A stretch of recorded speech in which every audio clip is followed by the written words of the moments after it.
The day began like any other. The faint hum of early morning traffic drifted through my apartment window as I sipped my coffee, glancing over my schedule. Fridays were typically uneventful at the art supply store where I worked part-time, a modest little place called Brush and Canvas, tucked between a quiet cafe and a quirky antiques shop.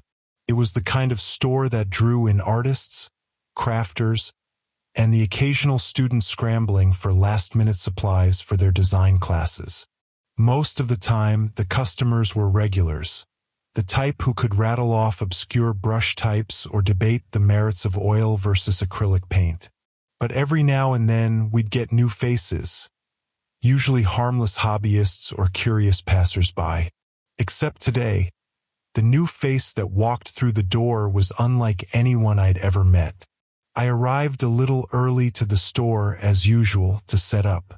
Rachel, my coworker and the manager, was already there, fiddling with a display of watercolor sets. She was a no-nonsense woman in her mid-30s with a talent for making even the most chaotic messes look picturesque. We'd been working together for about 2 years, and while we didn't talk much outside of work, we had a good rapport. I waved at her, then busied myself arranging the counter near the register. "Hey, there's someone new starting today," Rachel said as she glanced up, gesturing vaguely toward the employee entrance at the back. I blinked. "A new hire? Yeah, weird, right? I only found out this morning. Apparently, the owner hired him directly. Some friend of a friend situation. He's already in the back. Said he was early, wanted to get familiar with the layout." I didn't know what to say. We were a small team, and hiring someone without so much as a heads-up wasn't typical. Usually, Rachel had a say in new hires. But it wasn't like the store was particularly busy or anything. Still, it left me with an uneasy feeling. I shook it off, assuming it was just the surprise of the situation, and finished setting up for the morning. It wasn't long before I got my first look at him. He emerged from the back room just as I was restocking the sketchbooks near the front. I noticed him out of the corner of my eye, and when I turned, he was watching me.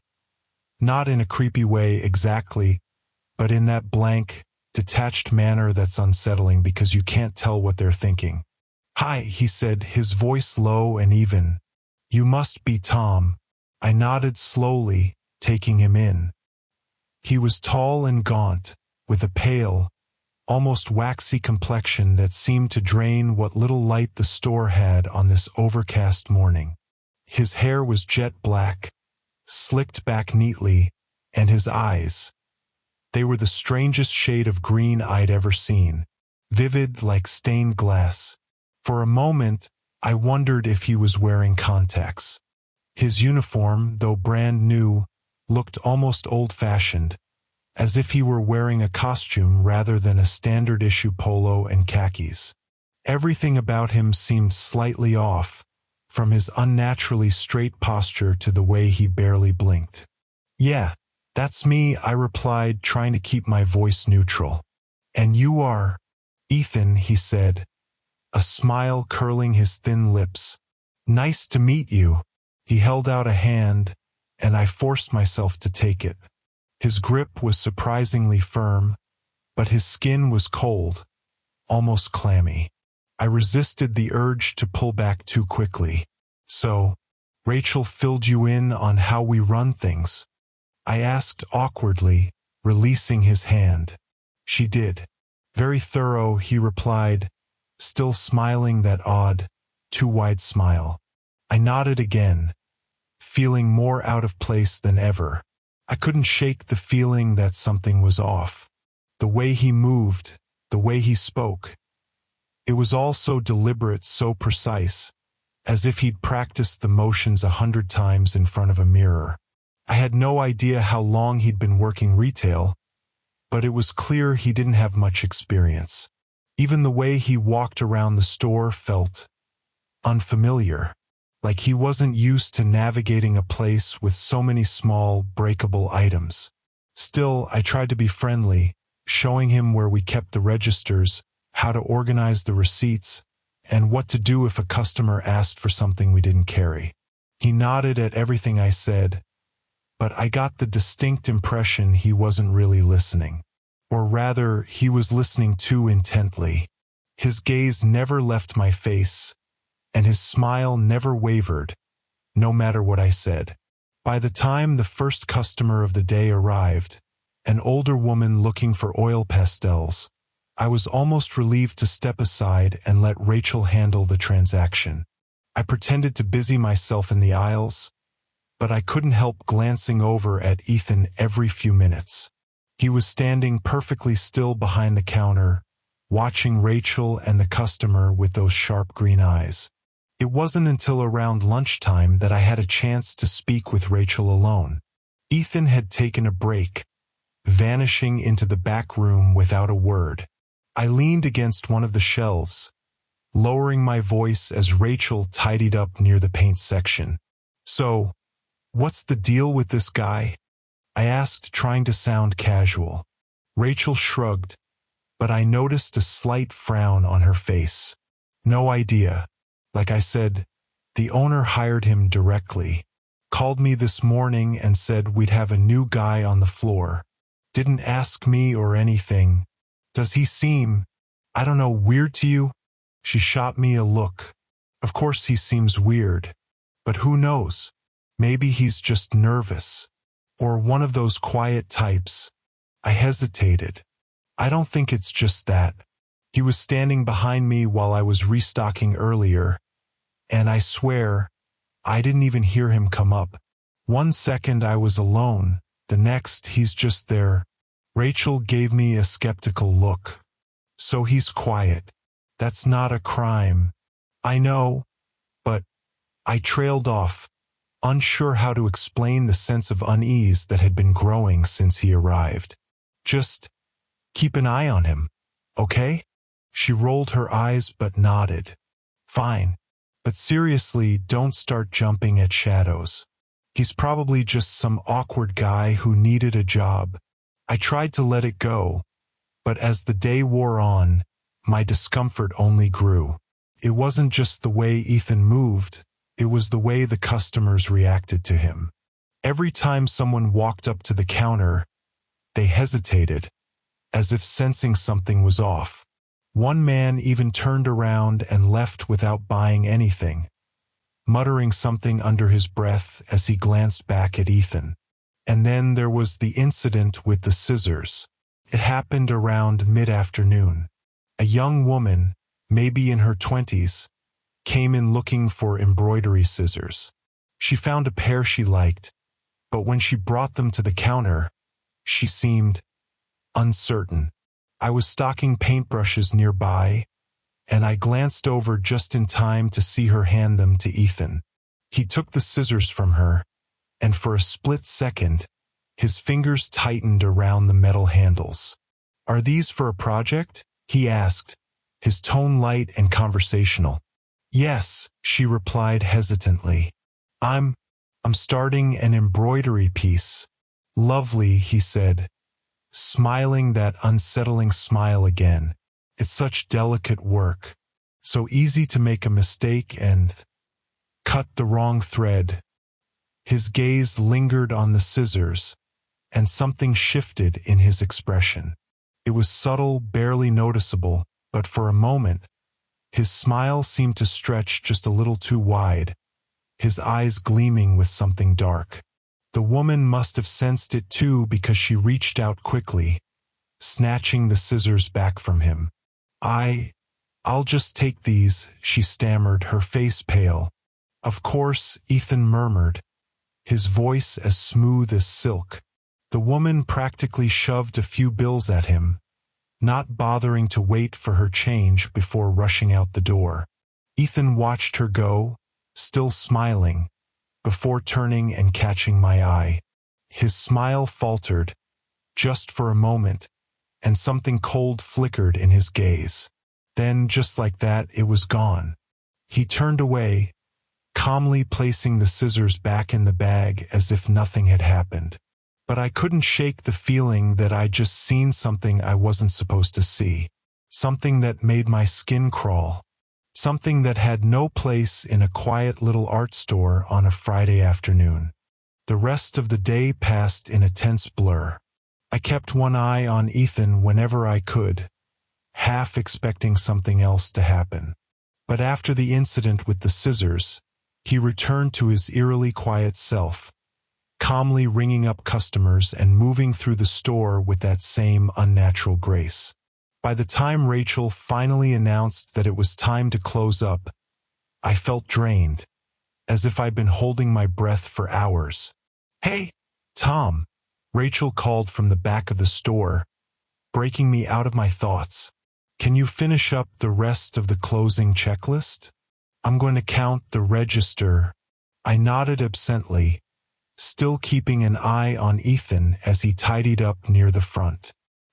He seemed completely at ease, humming softly to himself as he straightened a display of sketch pads.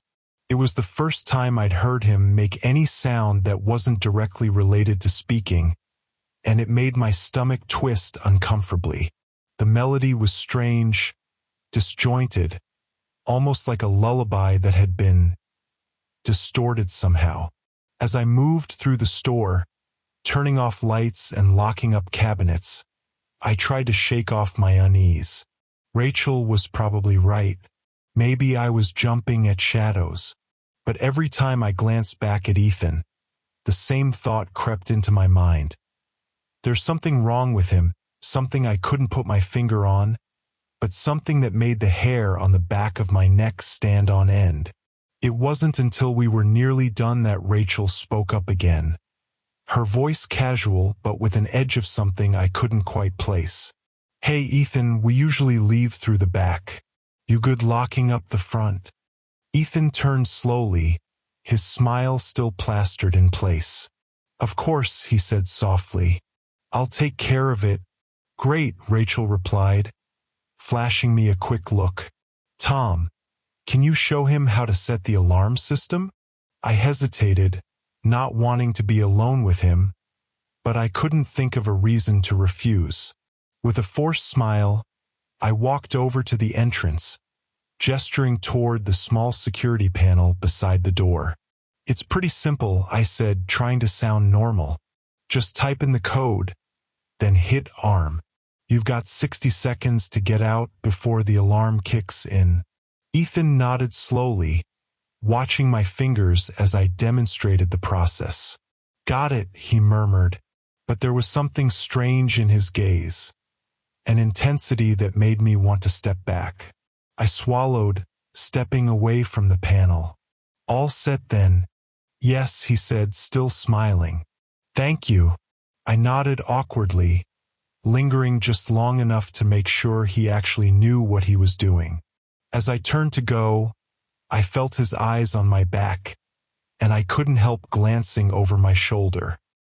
He was still watching me, his expression calm and unblinking. "See you tomorrow, Tom," he said quietly. The words were perfectly normal, but there was something about the way he said them that made my skin prickle. I forced a smile and nodded quickly, slipping out the back door after Rachel. "All right," Rachel said as we stepped out into the chilly evening air. She turned to face me, her arms crossed, her expression thoughtful. "What's up with you today? You've been acting weird all shift." "Me?" I blurted out, surprised. "What about him?"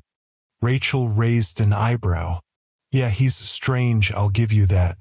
But you've been jumpy as hell." "Why? Did something happen when I wasn't looking?" I hesitated, glancing back at the dimly lit storefront. The glass windows reflected nothing but darkness, the faint glow of the interior lights casting long shadows across the displays. Ethan was still inside, moving slowly through the aisles, straightening shelves that didn't need straightening. Watching him like this, through the glass, was like looking at a mannequin going through the motions of being human. I turned back to Rachel, lowering my voice. "I don't know. There's just something off about him." The way he acts. The way he talks. Didn't you see how that woman reacted earlier? She practically ran out of here. Rachel shrugged, but I saw her frown deepen. Yeah, that was weird, but you know how it is. Some people are just unsettling without meaning to be. Maybe, I muttered, but I don't think it's just that. I paused, unsure how to put my thoughts into words. I don't think he's normal. Rachel snorted softly. Yeah, well, normal's overrated. She sighed, glancing back at the store. Look, give it a few days. Okay? If he's still creeping you out, we'll talk to the owner. But until then, try to relax. We can't fire a guy just because he's a little strange. I nodded reluctantly, still feeling uneasy. Rachel gave me a reassuring smile, then turned and headed down the sidewalk toward her car. I lingered a moment longer, watching the store's entrance. Ethan's silhouette moved slowly behind the counter, his shape shifting in and out of the shadows. Finally, I shook my head, trying to shake off the lingering sense of dread, and made my way home. That night I couldn't sleep. Every time I closed my eyes, I saw his face. That fixed, empty smile and those vivid green eyes. I tossed and turned for hours, my mind racing. I kept replaying the day's events, trying to pinpoint what exactly made him so disturbing. But it wasn't just one thing. It was everything. The way he moved, the way he spoke, even the way he breathed, it was all wrong. By the time I finally drifted off, I was exhausted and on edge. And that was probably why I didn't notice it right away. The dream started innocently enough. I was back at the store, stocking shelves like usual. The aisles were empty, and the lights overhead buzzed softly, casting a dim yellow glow. I moved from section to section, feeling strangely detached, like I was floating outside my own body. But then, as I turned a corner, I saw him. Ethan was standing at the far end of the aisle, his back to me. He was perfectly still, his hands hanging loosely at his sides. For a moment, I felt a surge of relief. He hadn't noticed me. But then, slowly, he turned his head. Our eyes met and I froze. He smiled. It wasn't the friendly, harmless smile I'd seen earlier. It was twisted, stretched too wide, revealing teeth that were too sharp, too white. His eyes, those strange green eyes, seemed to glow faintly, reflecting the light like a cat's in the dark. "Hello, Tom," he whispered. And then, before I could move, before I could even breathe, he lunged. I woke up with a gasp, my heart pounding, sweat slicking my skin. My room was dark and silent, the only sound the faint ticking of my bedside clock. For a moment, I just lay there, staring at the ceiling, my pulse racing. It was just a dream, I told myself firmly. Just a stupid, meaningless dream. But as I sat up, rubbing my face with trembling hands, I realized something. I never told him my name. Ethan had known it the moment he walked into the store. But I never told him. I couldn't get back to sleep after that. The feeling of unease, the sense that I'd overlooked something crucial, kept me tossing and turning until the pale light of dawn filtered through my bedroom window. I eventually dragged myself out of bed, my limbs heavy with exhaustion. My mind was still racing, trying to make sense of what had happened. I thought back to when I first met Ethan. Rachel had introduced him, hadn't she? No, I realized with a start. She hadn't. He'd been the one to greet me first, using my name before I'd even said a word. I'd brushed it off at the time, assuming Rachel had mentioned me in passing. But now I wasn't so sure. I grabbed my phone off the nightstand, hesitating for a moment before pulling up Rachel's number. She picked up on the second ring, her voice groggy. Tom? What's up? It's barely morning. Rachel, I said quickly. Do you remember introducing Ethan to me yesterday? There was a pause, followed by a sigh. Seriously? You woke me up for that? Just humor me, I insisted. Did you tell him my name before I came in? I don't know, Tom, she said, sounding more awake now. Maybe? I might have said something like, Tom will show you the ropes. What's the big deal? I bit my lip. It was possible, but do you remember him saying anything about it? Like, did he ask for my name? Jesus, Tom, you're overthinking this. Rachel sighed again, but her tone softened slightly. Look, I get it, he creeped you out, but I'm sure there's an explanation. Just talk to him today, okay? Try to get to know him. Maybe he's not so bad once you've spent more time with him. I almost laughed. Spending more time with him was the last thing I wanted. But Rachel had a point. Maybe I was blowing this out of proportion. Maybe there was some simple, logical reason for everything. Yeah, okay, I muttered finally. I'll try. Good, Rachel said firmly. And call me if you need anything. Okay? But seriously, try to chill out a bit. Yeah, thanks. We hung up, but I didn't feel any better. Still, I forced myself to get ready for my shift, gulping down coffee and showering in record time. I needed to figure this out. Even if it was nothing, I needed to know. When I arrived at the store, the parking lot was nearly empty. Only 2 cars. Rachel's compact sedan and an unfamiliar gray SUV that must have belonged to Ethan. I took a deep breath, squaring my shoulders as I pushed through the front door. The shop was dim, the lights still off. I glanced around, feeling a prickle of unease as I stepped inside. Usually, Rachel or I would have already turned on the lights and started prepping for the day. But now, hey! A voice said softly, startling me.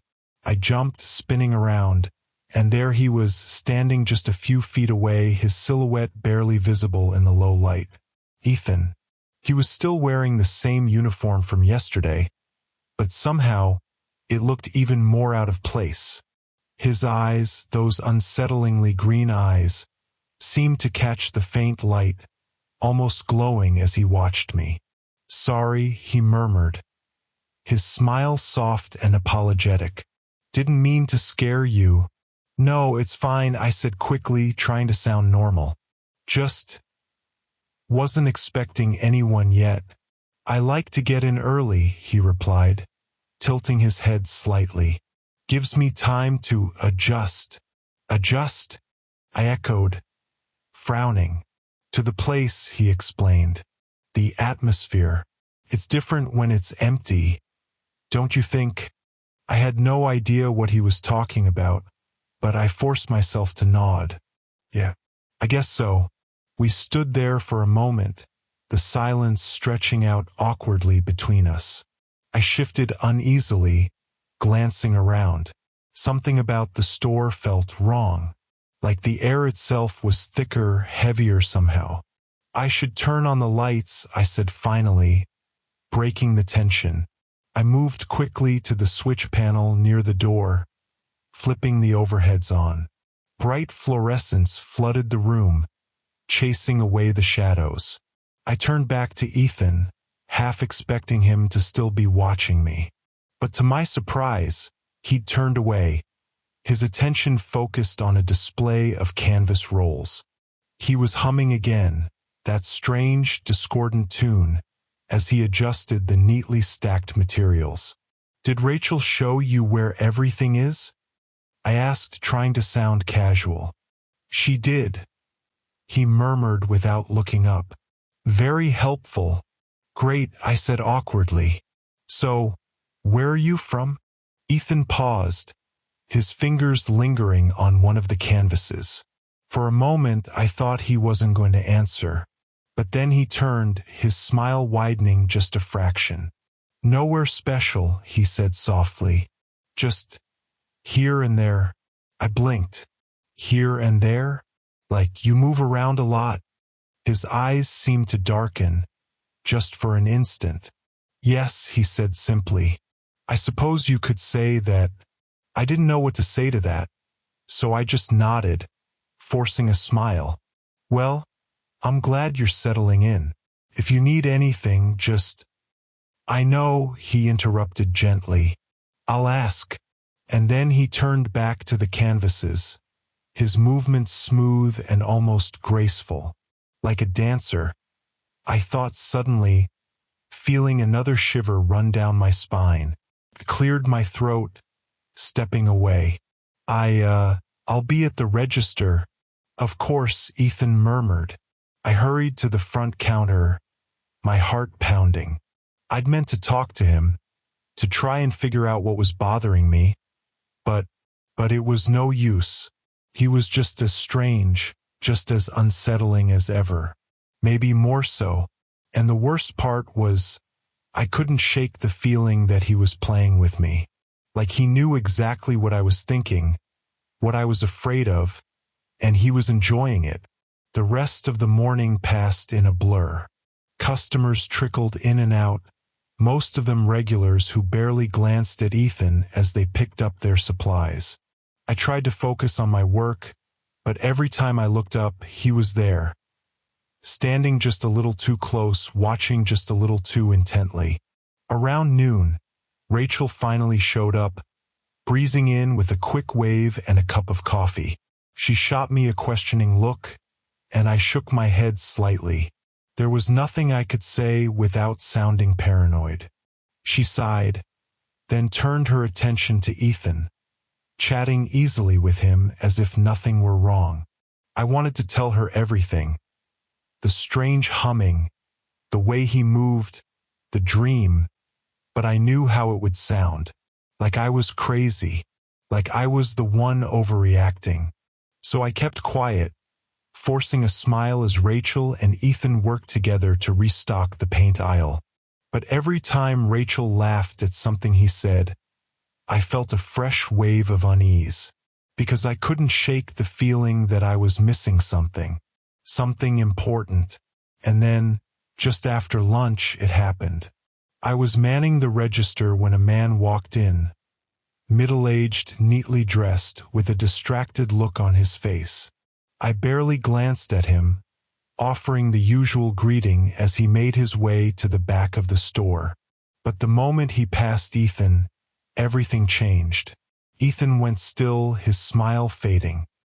His eyes followed the man's every move, his expression blank and unreadable. And then, slowly he turned, taking a step toward him. I frowned, my attention sharpening. Something about the way Ethan was moving, the way his gaze locked onto the man, made my pulse spike. "Can I help you find something?" Ethan asked softly. The man turned, startled. He glanced at Ethan, then at me, as if unsure how to respond. "I'm just, looking for some graphite pencils," he said hesitantly. "For a project." "Graphite," Ethan repeated, his smile returning. "Yes, we have many varieties. Follow me."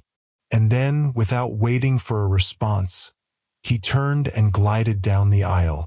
The man hesitated, then followed, his expression wary. I watched them go, unease prickling at the back of my neck.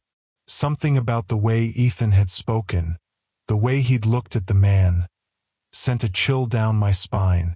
And then, as they disappeared around the corner, I realized something else. I'd never seen that man before, but Ethan had. I waited until they were out of sight, then slipped out from behind the counter, moving quietly through the aisles. Something was wrong. I didn't know what, but the way Ethan had looked at the man, the intensity, the focus, it was like he'd been waiting for him, like he'd been expecting him. My skin prickled as I crept closer, keeping a few shelves between us so they wouldn't see me. They were standing near the back in front of the sketching supplies. Ethan was gesturing toward a row of pencils, his voice low and smooth. "We have the standard graphite, of course," he was saying. "But for your purposes, I think you'd prefer something sharper." The man shifted uneasily, glancing around as if looking for an escape. No, that's okay. I'll just take the regular ones." "Nonsense," Ethan murmured, stepping closer. "You came all this way. Don't you want the best?" My heart pounded. Something about the way Ethan was speaking, the way he leaned in, his smile widening, it was all wrong. I took a step forward, my throat dry. "Hey, everything okay back here?"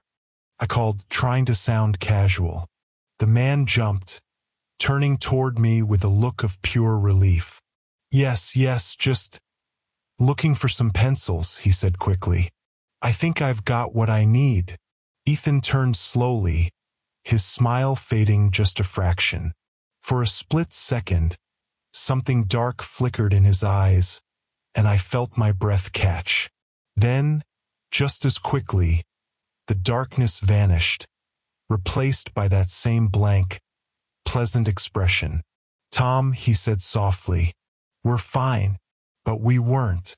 I knew we weren't. I could see it in the way the man's hands were trembling, the way he kept glancing at the door as if he wanted to bolt. I swallowed hard, stepping closer. "You sure?" I asked, looking the man straight in the eye. "I can ring you up now if you're ready." "Yes," the man said quickly. "Yes, I'm done." For a moment, Ethan didn't move. He just stood there, staring at me, his gaze boring into mine. My skin crawled. Then, slowly, he stepped back, gesturing toward the front of the store. "Of course," he murmured. "If you insist." I forced myself to smile, nodding as I turned and led the man back to the register. My heart was racing, my palms sweating. I could feel Ethan's eyes on my back the entire way, and every instinct screamed at me not to turn around, not to look. The man practically shoved the pencils at me, his face pale. I rang him up as quickly as I could, my hands shaking as I fumbled with the register. I could see Ethan standing at the end of the aisle, still watching us, his expression calm and unreadable. "Thanks," the man whispered as I handed him his bag. "Thank you." I nodded jerkily. "No problem." He didn't wait for anything else. He turned and walked out, moving as fast as he could without running. I watched him go, my heart hammering in my chest. And then, when the door finally closed behind him, I turned slowly, bracing myself. Ethan was still standing there, his smile gone. He was just staring at me, his head tilted slightly, as if I were some sort of puzzle he was trying to figure out. "You didn't need to do that," he said quietly. My mouth went dry. "Do what?" "Interfere," he murmured. "It wasn't your place." I swallowed hard, forcing myself to hold his gaze. He looked uncomfortable. I thought I'd help." "Help?" Ethan repeated, his voice soft. He took a step forward, his eyes never leaving mine. "You have no idea what you're doing, do you?" I took a step back, my pulse racing. "What are you talking about?"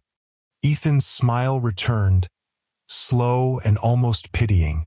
"You think I'm strange, don't you? You think I don't belong here, that I'm different." I didn't answer, couldn't. The words were caught in my throat, my mind reeling. "But I do belong," he whispered, stepping closer. "More than you can imagine." I stumbled back, my legs bumping into the edge of the counter. "Stay back," I choked out. Ethan paused, his expression calm. "You're afraid," he said softly. "I can smell it." A shiver ran down my spine. "What are you?" I whispered. He tilted his head, considering me. Then, slowly, his smile widened. "I'm a collector," he said quietly, "of people, of moments. I've been here for a long, long time, Tom. Longer than you can comprehend." My heart pounded painfully in my chest. "You're lying," Ethan chuckled softly. "Am I? Tell me, Tom, how long do you think I've been in this store? A day? A week?" I shook my head, backing away. "I don't." "Look at the cameras," he murmured, gesturing toward the security monitors mounted on the wall behind the counter. "See for yourself." I hesitated, glancing at the screens. There were 4 feeds, each showing a different part of the store. I squinted, trying to make sense of what I was seeing, and then I froze. There was Ethan standing in the same spot he was standing now, but the timestamp, the date on the feed was wrong. It was set to the day before he'd arrived. And there he was again, the same spot, the same blank expression, on another feed from 3 days ago. "What?" I breathed, my voice barely audible. "I told you," Ethan murmured. "I've been here for a long, long time." I turned to face him, my entire body trembling. "What do you want?" He smiled, stepping forward again. "You, Tom," he whispered. "I want you." And then he lunged. I scrambled back, knocking over a display of sketch pads as I bolted toward the back door. I could hear him behind me, his footsteps soft and even, never rushing. I slammed into the door, fumbling with the handle, but it wouldn't budge. The lock was jammed. I spun around, my breath coming in ragged gasps, and he was right there. Just a few feet away, his smile wide and terrible. "There's no escape," he murmured. "Not for you. Not for any of them." My back hit the wall, and I closed my eyes, bracing myself for the end. But then, suddenly, the bell over the front door chimed. "Hello?" A voice called, and my eyes flew open. "Rachel." Ethan froze, his smile fading. For a moment he just stood there, his expression blank. Then, slowly he turned, his eyes narrowing as Rachel stepped into the store. "Tom," she called, frowning as she looked around. "What the hell is going on?" "Rachel," I choked out. "Get out of here." Ethan's gaze snapped back to me, and I saw it, the flash of anger, of something dark and hungry. But then, just as quickly, it was gone. His face smoothed out, his smile returning. "Tom's just a little stressed," he said softly. "Aren't you, Tom?" Rachel looked between us, her frown deepening. "What the hell are you talking about?" "Nothing," I whispered, my voice shaking. He's leaving." Ethan's eyes flicked to mine, and for a moment, I thought he might attack me right then and there. But then, slowly, he nodded. "Yes," he murmured. "I think it's time I moved on." And then, without another word, he turned and walked out the front door. Rachel stared after him, her mouth open. What the hell just happened? But I couldn't answer. I just collapsed against the wall, shaking uncontrollably, my mind reeling. Ethan was gone, for now. But I knew, deep down, that I hadn't seen the last of him. And I knew, too, that wherever he went, wherever he ended up next, he'd be waiting for someone else. Someone just like me.